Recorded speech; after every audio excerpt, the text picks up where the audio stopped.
Welcome back नाज़रीन। बात हो रही है 15 जनवरी को होने वाले बल्दियाती इंतखाबात के हवाले से। कराची के अंदर सिक्योरिटी फुल प्रूफ बनाने के इंतजाम भी कर लिए गए हैं। पोलिंग स्टेशंस को हसास और इंतहाई हसास भी करार दिया गया है। और कल के रोज़ MQM की जानिब से हमने आपको पहले सेगमेंट में बताया कि रैली निकाली जा रही है, एहतजाज रिकॉर्ड कराया जाएगा। आज हैदराबाद में किया गया, फिर जमात इस्लामी ने भी उसके ऊपर क्या नैरेटिव अपनाया। लेकिन जो इस वक्त सिंध हुकूमत में जमात है, पीपल्स पार्टी, उसके लिए भी बड़े तहफ़्फ़ुज़ात हैं दीगर सियासी जमातों की जानिब से।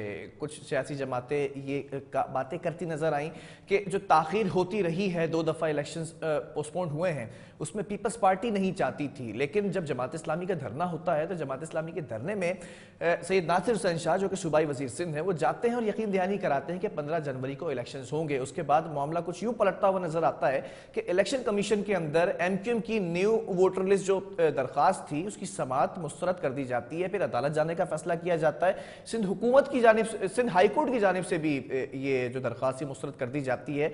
फिर सिंध हुकूमत का यानी कि पीपल्स पार्टी का मौक़िफ़ नैरेटिव स्ट्रॉन्ग होता नजर आता है। इसी से आगाज करेंगे। हमारे साथ इस वक्त member of provincial assembly Sindh Peoples Party से इनका ताल्लुक है, डॉक्टर सराब सर की ऑन कॉल मौजूद है। डॉक्टर साहब बहुत शुक्रिया ज्वाइन करने के लिए। हमेशा ये सुनते रहे हम कि पीपल्स पार्टी नहीं चाहती है कि इलेक्शंस हों। कभी ये कहा जाता है कि बारिश की बिगड़ती, सैलाब की बिगड़ती हुई सूरत हाल है, कभी ये कहा जाता है नफरी की कमी है, कभी ये कहा जाता है कि इस्लामाबाद भेज दी है नफरी, कभी ये कहा जाता है कि MQM और पीपल्स पार्टी मिलकर नहीं चाहती थी, फिर गवर्नर लगाया गया, एडमिनिस्ट्रेटर लगाए गए। लेकिन इन दी एंड 15 जनवरी जो डेट अनाउंस हुई थी उस पर ही इलेक्शंस होने जा रहे हैं। तो पीपल्स पार्टी का जो मौका शुरू से चला आ रहा था, ऐसा लगता है कि उसकी तायद हो गई है। देखिए, पाकिस्तान पीपल्स पार्टी के हवाले से मैं आपको गुजारिश करूं तो हम पे तो ये कहते हैं कि इल्जाम है कि हम भागते हैं इलेक्शन, तो इलेक्शन करवा दिए। और आपको पता है कि तमाम जो डिवीजन हैं सिंध के बकिया, आप लाड़काना से लेकर मीरपुर खास तक, नवाबशाह, सखर, लाड़काना यहाँ पर हो गए।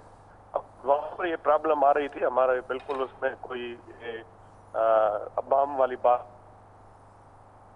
मसले मसाइल थे और हमने अपनी तरफ से कोशिश भी की और हमने, इसमें कोई शक भी नहीं है कि हम बिल्कुल फरमा रहे हैं जो आपने बात की कि हमने पूरी कोशिश की कि वो इलेक्शन नहीं हो और MQM किसी न किसी तरीके से वो राजी हो जाए और वो खुद ज़हनी तौर पर इलेक्शन के लिए तैयार होगा और अच्छी बात होगी। हमने कोशिश। ठीक है, आपका भी इनिशियल कमेंट आ गया। दूसरी जानिब हमारे साथ मौजूद है member of provincial assembly Sindh PTI से आपका ताल्लुक है, मोहम्मद शबीर।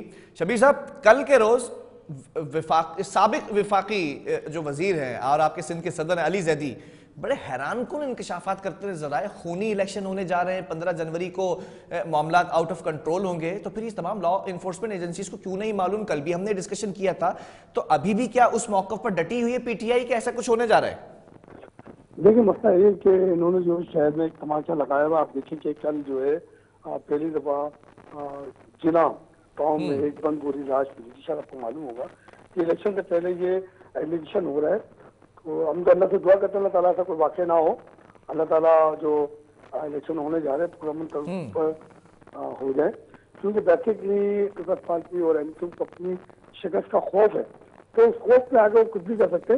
तो हम तो लॉ एंड ऑर्डर तमाम फोर्सेस से अपील करते हैं कि जो इलेक्शन होने जा रहे हैं उनको पुरअमन तौर पर बनाया जाए और इतनी सिक्योरिटी फराहम की जाए कि कम अज कम उम्मीदवार और वोटरों को आज़ादाना तौर पर अपने वोट डालने का इख्तियार हो, अपनी मुहिम डालने का इख्तियार हो। लेकिन जो सूरत नजर आ रही है वो इंतहाई मखदूश है। तो हम तो अल्लाह ताला से दुआ करें कि अल्लाह ताला इस मसाइल को हल करे। ठीक है, आप लोग की जानिब से मुतालबा भी किया गया है कि फौज और रेंजर्स तैनात की जाए। क्या भरोसा नहीं है, धांधली हो सकती है? क्योंकि अली जैदी ने कल बहुत कुछ कहा है। हाँ, धांधली की तो पूरी प्लानिंग उन्होंने की हुई है। तो लेकिन इंशाल्लाह अल्लाह ने चाहा, जैसे पंजाब में भी इन्होंने बड़े आंकड़े लगाए थे, इसके बावजूद आवाम निकली थी और उन्होंने बल्ले को वो देकर खान साहब कामयाब किया। इंशाल्लाह ताला हमें अल्लाह की साथ में उम्मीद है इंशाल्लाह ताला और आवाम पर इंशाल्लाह ताला 15 जनवरी को आवाम निकलेगी और एक ही निशान होगा, वो होगा बल्ला, वो खान साहब का निशान।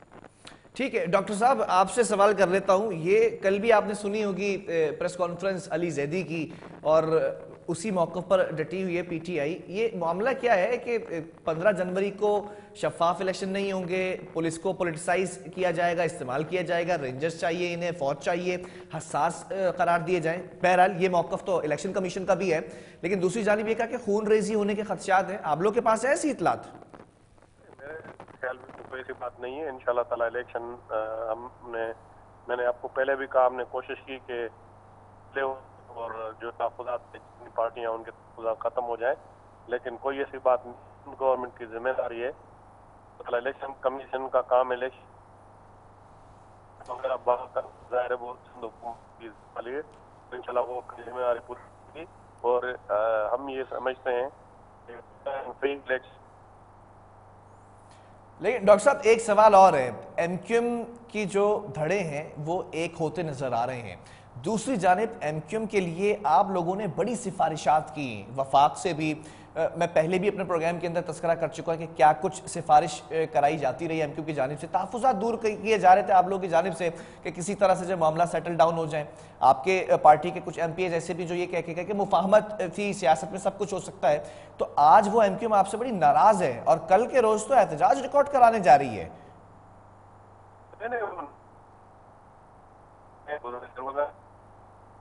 कि आप इलेक्शन कमीशन के इख्तियारात भी आप जो हैं वो इस्तेमाल करें, या हाई कोर्ट के इख्तियार भी आप इस्तेमाल करें, क्योंकि हुकूमत आप सुप्रीम कोर्ट ये हमारे हाथ में नहीं। हमसे जो भी मतलब क्योंकि हमारे अलायंस में हमारे पार्ट की तरफ से कोई भी ऐसी बात हम नहीं पहले की थी और नहीं करेंगे, और हमारी तरफ से तो बिल्कुल ऐसी कोई बात नहीं है। और नहीं तो डॉक्टर साहब अगर बात कर लें हल्का बंदियों की, तो एमक्यूएम एक अरसे से कहती रही हल्का बंदियों के लिए। फिर गवर्नर की बात कर लें तो खैर गवर्नर तो रातों रात लगा दिए गए। एडमिनिस्ट्रेटर की अगर बात की जाए तो एडमिनिस्ट्रेटर के लिए भी एक अरसे से कहा गया, फिर एडमिनिस्ट्रेटर को किस वक्त लगाया गया। बहरहाल राब्ता मुनक़ता हो गया, दोबारा राब्ता करने की कोशिश है। शबीर साहब आपसे सवाल कर लेता हूँ, पीटीआई की जो हुकूमत थी, साबिका हुकूमत आपकी थी, उसमें आपके इत्तेहादी थे एमक्यूएम, उस वक्त आप लोगों के लिए बड़े चहीते थे।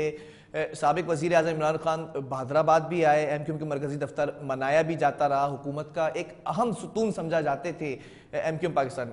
आज इतनी बुरी हो चुकी है एमक्यूएम कि वो आज कबूल नहीं है कराची के अंदर, और अगर उनके ये धड़े मिल रहे हैं तो पीटीआई को मंजूर क्यों नहीं है? अगर मिल जाते हैं, क्या पीटीआई को खतरा है कि वोट इधर चले जाएगा एमक्यूएम के पास? शबीर साहब आवाज आ रही है आपको? शबीर साहब से भी जो है वो राब्ता मुनक़ता हो गया। बहरहाल राब्ता करने की कोशिश की जाए, लेकिन कहानी कुछ यूं बदलती हुई नजर आ रही है। नाज़रीन, 15 जनवरी को इलेक्शन के लिए फैसला सुना दिया गया है कि बल्दियाती इलेक्शन 15 जनवरी को बरोज इतवार को होने हैं। बल्दियाती इलेक्शंस के लिए जितनी मेहनत मुख्तलिफ सियासी जमातों ने की है, कहीं किसी ने पटिशन लगाई है, कहीं किसी ने दरख्वास्त दी है, और फिर उसके अंदर ये मौक़िफ़ अपनाया गया कि इलेक्शंस को वक्त पर होना चाहिए। 2 दफ़ा इलेक्शंस मुलतवी किए गए, फिर नवंबर के अंदर रखा गया इस मामले को कि 15 जनवरी को इलेक्शंस होने, 2 महीने के अंदर इलेक्शंस होने चाहिए। अदालत ने यह फैसला सुनाया, फिर इलेक्शन कमीशन आती है, इलेक्शन कमीशन ये फैसला सुनाती है कि भाई 15 जनवरी की डेट फिक्स की गई। तब भी हम देख रहे थे कि उस वक्त भी एक नया जो है वो रुख इख्तियार कर गई ये कहानी कि 2 डिस्ट्रिक्ट्स के अंदर एडमिनिस्ट्रेटर्स को लगा दिया गया, शर्की के अंदर और कोरंगी के अंदर, जबकि ये खिलाफ कानून था। इलेक्शन कमीशन ये बात वाज़ेह कर चुका था कि हमने डेट अनाउंस कर दी है 15 जनवरी को, अब कोई ट्रांसफर पोस्टिंग नहीं हो सकती है। उसके बाद भी ट्रांसफर पोस्टिंग की गई। अब हर दर्मी ये है कि वो 2 एडमिनिस्ट्रेटर्स अपनी सीट छोड़ने को तैयार नहीं है। उस मसले को भी मैं डिस्कस करता हूं, लेकिन अभी मैं पॉलिटिकल सिनेरियो जो यहाँ पर डिस्कस कर रहा हूं। डॉक्टर साहब हमें दोबारा ज्वाइन कर चुके हैं। डॉक्टर सराब, मैं जानना चाहूंगा कि एमक्यूएम के हवाले से कि सब कुछ देकर भी आप नहीं मना सके, तहफ़्फ़ुज़ात भी दूर कर दिए, सिफारिशात भी कर दी, और कल आपकी सिंध में जो हुकूमत है पिछले 14 सालों से, उसके खिलाफ क्या कुछ नहीं किया जाएगा कल? नहीं, वो तो एक फंडामेंटल राइट है हर किसी पार्टी का, ऐसी कोई बात नहीं है। हम तो एमक्यूएम एक अलहदा पार्टी, हम अलहदा पार्टी है। एमक्यूएम वाले तो इस बात पे भी नाराज हो गए कि बिलावल साहब ने ये क्यों कह दिया कि हमारा जियाला मेयर होगा। भाई अब तो हम तो बिलावल साहब के पास कोई ऑथेंटिक सोर्सेज है कि जियाला ही होगा? नहीं, अल्लाह करे हो। एक बात बताऊं, मैंने आपके पहले भी प्रोग्राम में कहा, अब भी ये कह रहा हूँ, पाकिस्तान पीपल्स पार्टी जो हमेशा ये कहती है कि शहरी इलाकों में कभी हमें बल्दियात का मौका नहीं मिले, एक मरतबा उसको मिले ताकि हमेशा के लिए इसका चैप्टर क्लोज हो जाए। अगर वो काम नहीं करते हैं तो फिर हमेशा के लिए अच्छा, उनका मतलब अगर सफाया हो जाएगा। बल्दियात में आपको शहरी इलाकों में मौका मिल जाता है, मिसाल आप दे रहे कराची की, तो कराची को क्या बनाएंगे? लड़काना बनाएंगे, दादू बनाएंगे? बिल्कुल इंशाल्लाह ताला फिर आप देखेंगे, फिर मुझे कोई नहीं, कोई मौका एक नहीं मिसाल तो होगा। दे देना डॉक्टर साहब। आपसे बड़े लाइटर नोट पे भी बात होती है, लेकिन और सीरियस नोट, कराची को अगर आप मौका दे देते नहीं, कराची की आवाम, मैं बल्दियात में आप ये कह सुरखुरू रहा हो हूं, जाते हैं। मॉडल बताएं, कोई एक शहर मॉडल बता दें जो बनाने जा रहे हैं कराची को। तो सर मैं ये आपको गुजारिश करूं कि एक आम तौर पर कहीं पे भी नहीं है, आप जाएं उधर लाहौर में जाएं ये मसला नहीं है, पेशावर में जाएं ये नहीं है। यहाँ पर जो आम तौर पर सियासत के लिए दे कर दिया जाता है, फिर ये कहते हैं कि गाँव के लोग आकर। डॉक्टर साहब, सिंध का कोई एक शहर बता देना। अट्रैक्शन डॉक्टर साहब, सिंध का कोई एक शहर बता दें कि कराची में हमारा जियाला मेयर आ जाएगा, उसके बाद हम इस शहर को इस शहर की तरह बना देंगे। बिल्कुल, हमारे शहर, आप शक्कर का शहर देख लें, हमारा आप जो है अपना खैरपुर शहर को देख लें, काफी बेहतर है। अब कराची को आप कंपेयर तो नहीं कर सकते, कराची में अरबों खरबों रुपए के फंड्स होते हैं बल्दियात के। आप छोटे छोटे शहरों से तो आप उसको नहीं कर सकते हैं, लेकिन काम हो सकता है, ऐसी बात नहीं है, बिल्कुल काम हो सकता है। और अगर मौका मिला पाकिस्तान पीपल्स पार्टी को तो इंशाल्लाह ताला आप देखेंगे कि ये कराची के लिए बहुत खुशहाल बात होगी इंशाल्लाह ताला। चलें, आपकी हुकूमत के मातहत जो पुलिस सर्विस है उस पर भी एक बड़ी जिम्मेदारी है 15 जनवरी को खास तौर पर, और फिर शहर की जो सूरत हाल है उससे आप वाकफियत रखते हैं बखूबी कि शहर के अंदर जराइम काबू नहीं हो रहा है, चाहे वो कराची पुलिस चीफ हो, चाहे वो एडिशनल IG हो, चाहे वो DIG हो, नाकाम नजर आते हैं। एक नाकामी के साथ साथ दूसरे दिन कैसे कामयाब होंगे, स्ट्रैटेजी बना ली गई है, शेयर कर ली गई है सिंध हुकूमत से? देखें, बात यह है कि पूरे पाकिस्तान का जो पूरा प्रेशर है, न सिर्फ पाकिस्तान बल्कि बाहर की दुनिया का, इंटरनेशनली अफगान, सारा प्रेशर पूरे किसी भी शहर पाकिस्तान के ऊपर है। और कराची को हैंडल करना और कराची को मतलब उसको अमन अमान बहाल करना बहुत बड़ी चैलेंज की बात है, बिल्कुल इसमें कोई शक की बात नहीं है।